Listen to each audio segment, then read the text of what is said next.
नमस्कार।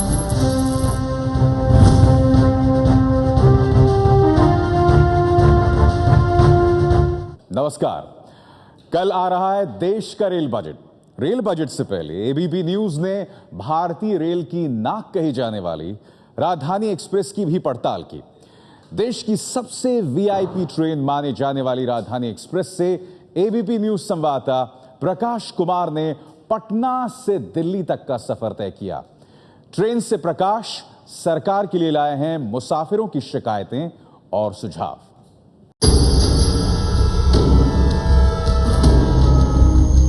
राजधानी ट्रेन, शान की सवारी। हमारे पीछे जो ट्रेन आ रही है, इसी ट्रेन से हम यात्रा करने वाले हैं। गाड़ी नंबर 12309 और A1 कोच ठीक उसी स्थान पर लगी है जहां पर यह इशारा किया गया है।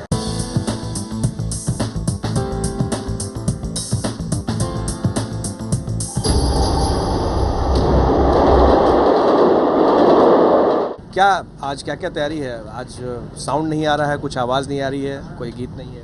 सर पेंट्री कार से अलाउ रहता है, वहाँ से इसका ऑपरेटर करते हैं।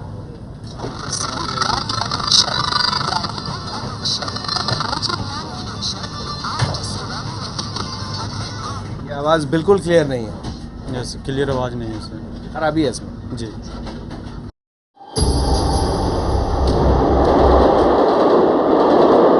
अच्छा, रिजर्वेशन में कितनी समस्या आती है? क्योंकि अमूमन ये देखा जाता है कि 2 महीने तक का वेट लिस्टिंग होता है और आखिरी वक्त पर रिजर्वेशन कंफर्म नहीं होता है।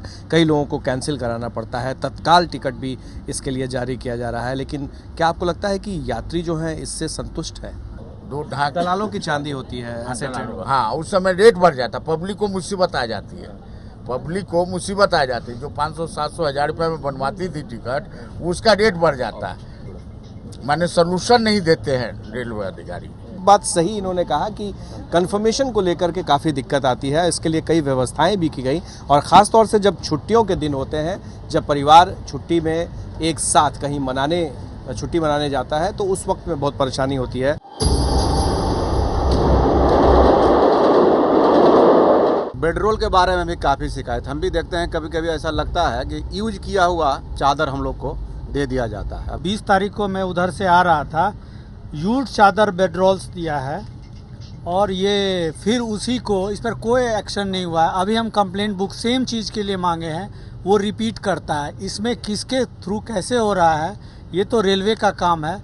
ये कंप्लेंट बुक भी कब देता है? जब हम विजिलेंस का नाम बोलते हैं कि मुझे देना है, तब जाके देता है। इतना वो अब उनको मैंने फियरलेस क्राइम इसको कर रहा है वो करप्शन के क्षेत्र में। हमने देखा कि राजधानी एक्सप्रेस में 2-3 बातें सबसे महत्वपूर्ण रही हैं और वो ये कि बेड रोल की व्यवस्था जो की जा रही है उसमें खामी है। ये पहले भी शिकायत आती रही है।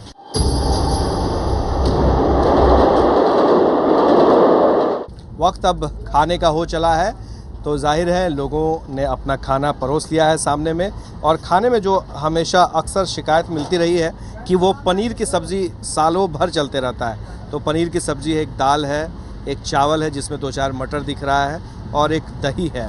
3-4 बार मैंने ट्रैवल किया, तीनों चारों बार यही वही टेस्ट से कुछ चेंजिंग नहीं आता इसमें। वाहियात पनीर इनका, वाहियात। इसको टेस्ट करने के लिए कोई सुविधा आपको नहीं लगता है कि होना चाहिए? बिल्कुल होनी चाहिए। क्या होनी चाहिए? कौन सुनता है? ठीक है, हम तब आए हैं, टाइम पास करना है, हो गए चले गए, किसको बोले? अब आप आए हैं तब मैंने कहा भाई बोलना चाहिए और बोलना भी चाहिए। मोदी जी कहते हैं अच्छे दिन आने वाले हैं, देखते हैं कब आते हैं। अच्छे दिन आने वाले हैं, ये सरकास्टिक कमेंट है यात्रियों का कि क्या अच्छे दिन की निशानी यही है कि हर रोज़ जब भी वो यात्रा करेंगे तो उन्हें वही पनीर का खाना खाना पड़ेगा, और वो भी पनीर ऐसा कि जिसे खाने में, जिसे दांत के अंदर दबाने में दांत खट्टा हो जाए। राजधानी का ये पेंट्री कार है और इस पेंट्री कार में खाना बनाया जा रहा है। जैसे लग रहा है कि पूरे ट्रेन में इसे परोसा जाएगा, लेकिन हकीकत ये है कि सिर्फ इसे AC फर्स्ट में जो यात्रा कर रहे होते हैं उनके लिए, या कुछ खास अगर किसी को परेशानी है कि AC 3 या AC 2 में, तो उसको दिया जाता है। क्या वजह है कि ये जो पेंट्री कार है सिर्फ AC बॉगी के लिए, AC फर्स्ट के लिए सिर्फ है? सर AC फर्स्ट का तो यहाँ पर प्रिपरेशन होता है, जो भी हम लोग सारा प्रिपरेशन करते हैं। बाकी सेकंड और थर्ड एसी का जो भी ये है, किसी पैसेंजर की कोई भी रिक्वायरमेंट होती है उसके अनुसार हम लोग प्रोवाइड करते हैं यहाँ से। पैसेंजर्स हैं, उनसे हमने बात की, उनकी शिकायत थी कि एक ही तरह का खाना, वही पनीर 12 महीने चल रहा है, वैसा ही टेस्ट चल रहा है, लोग काफ़ी गुस्सा थे। वो तो होना चाहिए सर। एक्चुअली देखिए, हम लोग तो रेलवे बोर्ड का जो भी रूल्स रेगुलेशन होते हैं उसको हम फॉलो करते हैं। गरम गरम खाना और पैक किया हुआ खाना दोनों में अंतर है। राजधानी एक्सप्रेस में भी 2 राजधानी है, एक जो जनरल लोग चलते हैं AC 2 या AC 3 में, और एक जो AC 1 में चलते हैं, उनके लिए विशेष सुविधा है।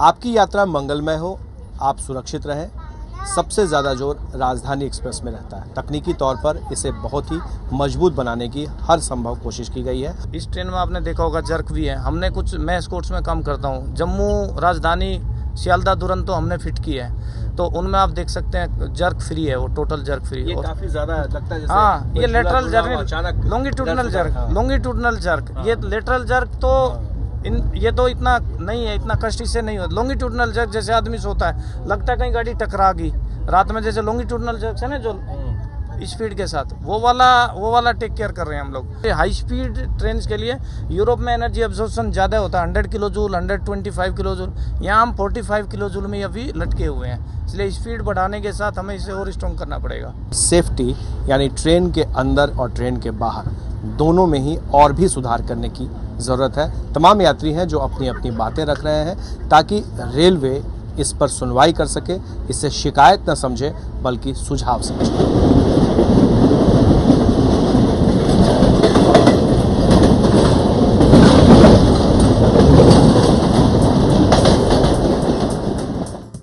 बिहार की राजधानी पटना से राजधानी एक्सप्रेस से अब हम पहुंच गए हैं देश की राजधानी दिल्ली। खट्टे मीठे अनुभव के साथ हम यहां पहुंचे हैं। उम्मीद है कि जो शिकायतें और सुझाव यात्रियों की तरफ से दिए गए हैं उन पर रेलवे ज़रूर अमल करेगी और सुख सुविधाओं का ख्याल भी रखा जाएगा। हमारे सहयोगी शैलेश के साथ Prakash Kumar, ABP news, Delhi.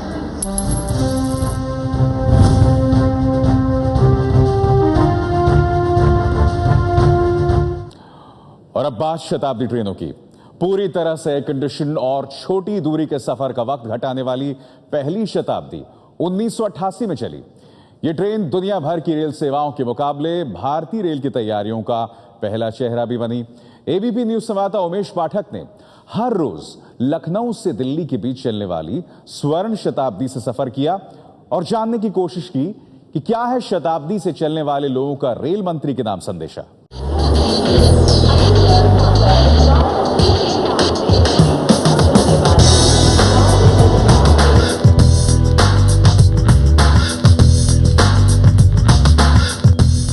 Rail budget के दावे और वादे, उनकी जमीनी हकीकत क्या है। नई सरकार की रेल बजट के पहले इसका जायजा लेने के लिए हम सफर करेंगे लखनऊ से नई दिल्ली का। हम स्वर्ण शताब्दी ट्रेन में सफर करेंगे जिसको सबसे ज़्यादा सुविधाजनक माना जाता है लखनऊ से नई दिल्ली के लिए, और जानने की कोशिश करेंगे कि यात्रियों को किन समस्याओं से जूझना पड़ता है। दावे किए जाते हैं सुरक्षा को लेकर के, सफाई को लेकर के, लेकिन उसकी जमीनी हकीकत क्या है उसकी पड़ताल करेंगे।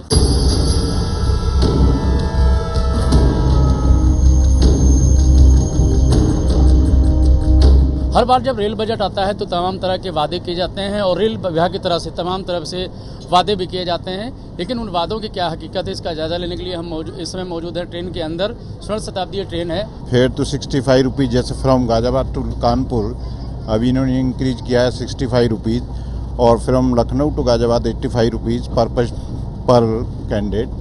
उस हिसाब से जो फैसिलिटी मिलनी चाहिए वो मिल नहीं पा रही अभी। अच्छा, जिस तरह से पैसेंजर बढ़ रहे हैं, बार बार बात की जाती है ट्रेन को बढ़ाने की, ट्रैक बढ़ नहीं रहे हैं, जिस तरह से पैसेंजर बढ़ रहे हैं, आपको लगता है मुश्किलें उतनी बढ़ती जा रही हैं टिकट मिलने में और टिकट के कंफर्म होने में? टिकट के कंफर्म होने में सबसे ज़्यादा प्रॉब्लम तो है जो हमारे ट्रैवल एजेंट्स बैठे हुए हैं, जो उसमें भी ब्लैक मार्केटिंग होती है। ब्लैक मार्केटिंग की वजह से जितने भी टिकट्स हम लोग जाके विंडोज़ पे लेते हैं, हम लोग ऑनलाइन टिकट बुक करते हैं, स्पेशली जिस टाइम जो हम लोग का तत्काल का पीरियड होता है उस टाइम कभी साइट हम लोग तो ओपन कर ही नहीं पाते हैं। 10 बजे जैसे आप ओपन करोगे वो साइट हैक हो चुकी होती है। जिस हिसाब से इनका रेट बढ़ रहे हैं उस हिसाब से सुविधाएं नहीं बढ़ रही हैं। अगर आप क्लीननेस देखो, हर चीज़ कहते हैं वाईफाई हम करेंगे ट्रेन में, अभी तक वाईफाई मुझे किसी भी ट्रेन में नहीं मिला है। अगर आप देखो राजधानी की बात है, सुविधाएं बढ़ रही हैं तो आप चार्जेस भी बढ़ा रहे हो आप उस हिसाब से, बट सुविधाएं उस हिसाब से नहीं बढ़ रही हैं। आप अगर बाथरूम चेक करोगे, बाथरूम कोई नॉर्मल इंसान जाके कुछ भी यूज़ नहीं कर सकता। लेडीज़ को तो बात की बात है, जेंट्स भी बात को सोचते हैं कि कैसे यूज़ करें इतनी गंदगी में।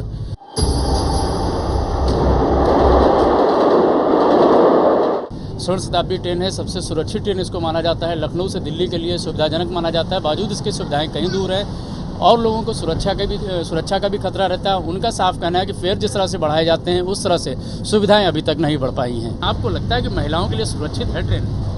No, I don't think so कि इतना सेफ नहीं है जितना होना चाहिए, क्योंकि आप रोज़ ही देख रहे हैं कोई ना कोई न्यू, और यूथ के लिए तो बिल्कुल भी अच्छी नहीं है, क्योंकि डे बाय डे इतने ज़्यादा क्राइम्स बढ़ चुके हैं कि हम लोग अनसेफ फील करते हैं, पेरेंट्स अनसेफ फील करते हैं कि वो रात में नहीं भेज सकते अपने पेरेंट्स को। जैसे मेरे खुद पेरेंट्स, मुझे भी दिल्ली जाना है, स्पेशली मेरी क्लास नहीं मिस होती अगर आज इतना अच्छा माहौल होता है इंडिया का। किस समय कहाँ से कौन आ जाए, कोई सिक्योरिटी नाम की चीज़ नहीं। वैसे कहेंगे कि हम तो जीआरपी वाले रखेंगे, उन्होंने आज तक हमने देखा कोई जीआरपी वाला है ही नहीं। अभी बाहर ही देख लीजिए, कोई नहीं बैठा।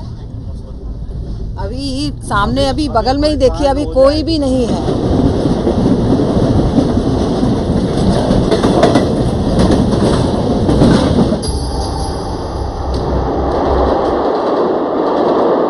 जब भी रेल किराए में बढ़ोतरी होती है तो लोगों को उम्मीद होती है कि ट्रेन में सुविधाएं बढ़ेंगी, बेहतर व्यवस्थाएं होंगी, लेकिन क्या उस तरह से व्यवस्थाएं हो पाती हैं? इसका जायजा लेने के लिए अभी हम ट्रेन के अंदर सफ़र कर रहे हैं। आप देख सकते हैं यहाँ पर जो सफाई है उसका क्या आलम है। यहाँ पर जो यहाँ पर आग बुझाने का यंत्र लगाया गया, अग्निशमन यंत्र, वो भी यहाँ पर ख़राब पड़ा हुआ है। डस्टबिन के हालात आप देख सकते हैं। ये उस ट्रेन के हालात हैं जो कि सबसे बेहतर मानी जाती है लखनऊ से दिल्ली सफ़र के लिए। जो खाने की क्वालिटी है उसको लेकर के अक्सर शिकायतें लोगों की आती है कि खाने की क्वालिटी बेहतर नहीं हो रही है। सबसे पहले इस ट्रेन की बात है, ये शताब्दी one of the most prestigious train in the country. आप यहाँ किस स्टेशन से बैठे हैं? आप लोग यहाँ से किस, लखनऊ से? आपने यहाँ पे चाय पी है? आप खुद बताइए चाय की क्वालिटी कैसी है। अगर शताब्दी में चाय की ये क्वालिटी है, दूसरी ट्रेन में क्या होगी? एक चीज़, अभी खाना भी आप खाइएगा, अगर नहीं खिलाते मेरी तरफ से आप मेरे मेहमान बनके खाना खाइए और आप खुद जज कीजिए खाना कैसा है, कि शताब्दी में ये खाना है तो दूसरी ट्रेन में कैसा होगा। पूरे डब्बे में जगह जगह गंदगी पड़ी है और ट्रेन बहुत लेट होती है, और जब कूलिंग सिस्टम है बहुत ज़्यादा हो जाता है, कोई कर्मचारी सुनने के लिए तैयार नहीं होता है। किसी कर्मचारी से कोई भी शिकायत की जाए तो कोई भी कर्मचारी यहाँ सुनता नहीं है। कई बार कंप्लेंट भी की गई। कल ट्रेन 2.5 घंटे लेट थी, लेकिन कोई पानी तक नहीं दिया गया। ये बताइए कि आपको लगता है कि ट्रेन सुरक्षित है? बिल्कुल सुरक्षित नहीं है। हमें किराया बढ़ाने में कोई आपत्ति नहीं है, मगर सुरक्षा फैसिलिटी हमें मिले तो किराया बढ़ाएं, उसमें कोई हमें आपत्ति नहीं है। सबसे ज़्यादा शिकायत है सुरक्षा के नाम पर कोई खास व्यवस्था नहीं है। सफाई के लिए बार बार मांग की जाती है, लेकिन सफाई उस तरह से नहीं हो पाती। जो यहाँ पर लोग सफ़र करते हैं उनकी शिकायतें हैं कि अगर रेल बढ़ोतरी होती है, रेल किराए में बढ़ोतरी होती है, तो उसी हिसाब से सुविधाओं को भी बढ़ाया जाना चाहिए।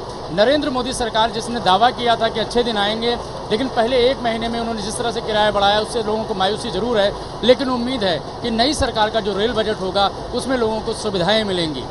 कैमरामैन राजेश पांडे के साथ उमेश पाठक, ABP न्यूज़।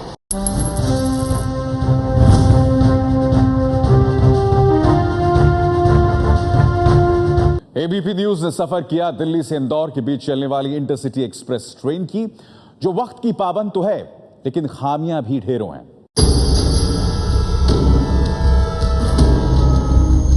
भारतीय रेल में तकरीबन रोज 2 करोड़ से ज्यादा भारतीय नागरिक सफर करते हैं। ऐसे में नई सरकार के साथ जो नई उम्मीदें पैदा हुई हैं उस पर कितना खरा उतरेगा रेल बजट, इस बारे में जानने के लिए हम सफर कर रहे हैं दिल्ली से इंदौर तक का इंटरसिटी एक्सप्रेस में।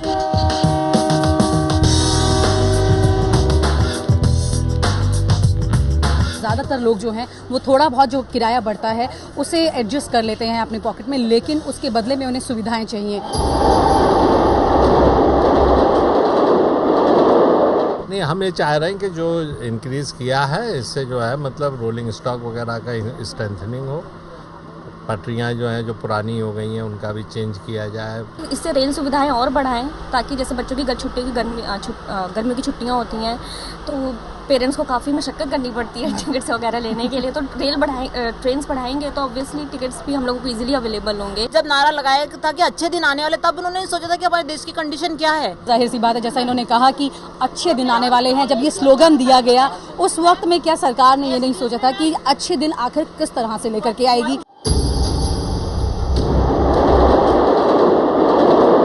दिल्ली से इंदौर जा रही इंटरसिटी में किस तरह से लोग सफ़र कर रहे हैं, या फिर ये कहें कि उन्हें रेलवे के साथ में किस बात का कंफर्ट फील होता है और किस बात को लेकर शिकायतें हैं। ये शर्मा परिवार है जो कि अपने बच्चों के साथ में इंदौर जा रहे हैं। क्या खाने का क्या करते हैं? खाना तो हम खुद लेके आए हुए हैं, बाहर का खाते नहीं है। यहाँ का खाना कभी नहीं खाया? नहीं, कभी नहीं खाया क्योंकि फूड अच्छा नहीं होता है रेलवे का। नहीं। तो रेलवे के खाने ने कभी खुशी नहीं दी, कभी तसल्ली नहीं हुई? नहीं, हमें तो नहीं। आपको भी अच्छा नहीं लगता बेटा? नहीं। रेलवे में खाने को लेकर के स्थिति इससे पता चलती है कि यहाँ पर अब खाना जो है वो कॉन्ट्रैक्ट पर किसी कंपनी को दिया गया है और इस ट्रेन में कुछ गिने चुने डब्बे आते हैं। खाना आप लोग लेकर के आते हैं यहाँ पर? हाँ। कितना लेके आते हैं? 20 थाली आते हैं। 20 थाली? इतनी बड़ी ट्रेन में? ट्रेन इतनी लेट खुल दिया कि खाना सप्लाई नहीं पता, इसलिए कम ही लेके आते हैं। बेस्ट लेते नहीं है ज़्यादा लोग, खाते नहीं है। क्यों? वो घर से खा के आते हैं? हाँ, घर से खा के आते हैं, कुछ लेके आते हैं। खाना तो कुछ ज़्यादा क्वालिटी अच्छी नहीं मिलती, ठीक है ना, और पैसे बहुत ज़्यादा चार्जिंग लेते हैं। 90 रुपये 100 रुपये, इससे कम तो कोई प्लेट है नहीं। खाने में कुछ सबसे जो घटिया क्वालिटी है वो अपना मिलती है।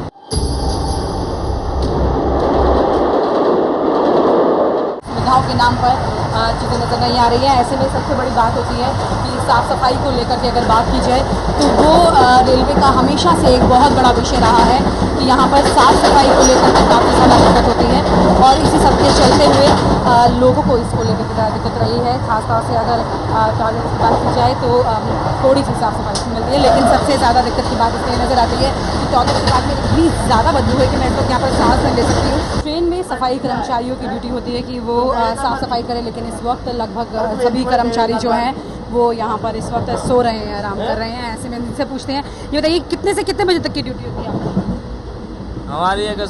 ट्रेन चलती है तब? हाँ, ट्रेन चलती है, उसके बाद कितनी बार आपको चक्कर लगाना पड़ता है सफाई के लिए? नहीं, इसे चलने से पहले हम चेक करते हैं, साबुन पावन टीपी रोल और सब चेक करते हैं इसमें। फिर उसके बाद कोई कंप्लेंट होती तब जाते हैं। सिर्फ कंप्लेंट पे जाते हैं आप लोग? खुद से साफ सफाई के लिए नहीं जाते? साफ सफाई देखते हैं सर, जाते हैं। आप भी सफाई करते हैं? आप कितने लोग हैं सब? ये ऊपर इस वक्त हम देख सकते हैं, ये भी बड़े आराम से आराम फरमा रहे हैं यहाँ पर इस वक्त। ट्रेन के जब चलती है इस दौरान में आप लोगों की ड्यूटी होती होगी ना सफाई करना? तो कहाँ आप तो आराम से सो रहे हैं, क्या दिक्कत है? अब इतने टाइम थोड़ी सफाई होगी मैडम, सोने पर। ड्यूटी से पहले से थके हुए हैं आप? नहीं मैम, इतने टाइम थोड़ी होगी, सफाई जब वहाँ से चली तब सफाई करती ना। आपने देखा है कभी कोई जब ये सफाई कर्मचारी साफ सफाई करने के लिए बीच में आते हैं? मैंने तो कभी नहीं देखा, पर लोकल लोग कभी कभी जिनके पास पैसा नहीं है, गरीब है, वो 5-10 रुपए के लिए साफ कर देते हैं और 5-10 रुपए लेके चले जाते हैं। मतलब और लोग जो सफाई कर्मचारी नहीं है? जो नहीं है, औरतें। और अगर इनको आप पैसे देंगे तो करेंगे? इनको तो मैंने कभी नहीं देखा।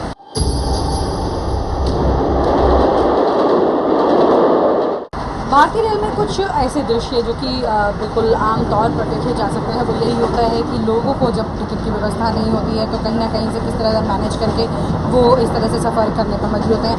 कि ये बताइए कि बहुत ज़्यादा पैसे तो नहीं दे पाते होंगे टिकट के? नहीं दे पाते हैं, तो अभी इस तरह से सफ़र करना पड़ रहा है?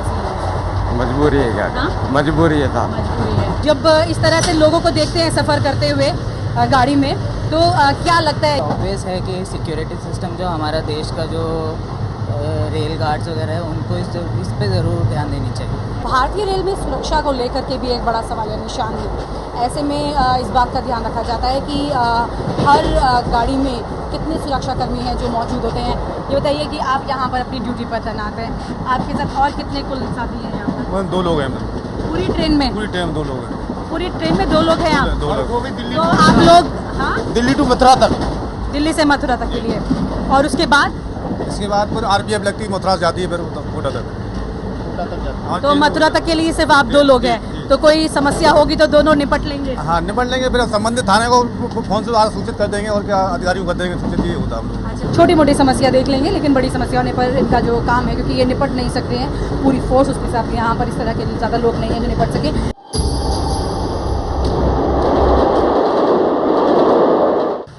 सर, जनरल कोच की जो स्थिति है, जाहिर सी बात है कि पूरी तरह से इस वक्त खचाखच ये भरा हुआ है, जगह नहीं है। और इसमें सबसे खास बात एक बार ये पूछते हैं कि साफ सफाई जो है वो एक बहुत बड़ा मुद्दा आप ठीक कह रही हैं, वो क्या है यहाँ की स्थिति? उसमें सफाई कहाँ है? इसमें गाड़ी में उधर लेडीज डब्बे में था और जगह ही नहीं सारे घुसते औरतें क्या परेशानी होती नहीं तो क्या था। डब्बे ये रजिस्ट्रेशन के डब्बे इतने भरे, जर्नल डब्बे खाली 3, परेशानी नहीं तो क्या। मतलब टॉयलेट्स नहीं है यहाँ? टॉयलेट्स नहीं है, हाँ। इसके बदले में आपको क्या लगता है, क्या चाहिए आपको सरकार से? मैडम कम से कम ये कोच तो बढ़ने चाहिए, इसमें कोच बढ़ने चाहिए, कोई सहूलियत होनी चाहिए। किराया बढ़ा है तो बहुत किराया बढ़ गया जी, कहाँ तक आदमी बर्दाश्त करेगा, और वैसे खाने को मिलता नहीं है। परेशानी सीट नहीं मिल पाती जनरल डिब्बे में, ये है कि अभी तक भारतीय रेल की जो सुविधाएं हैं क्या वो कहीं पर लोगों को संतुष्ट कर रही हैं, या फिर वो कुछ और चाह रहे हैं इस नई सरकार से, जहां पर वाकई में उन्हें महसूस हो सके कि कुछ अच्छे दिन तो कम से कम आए।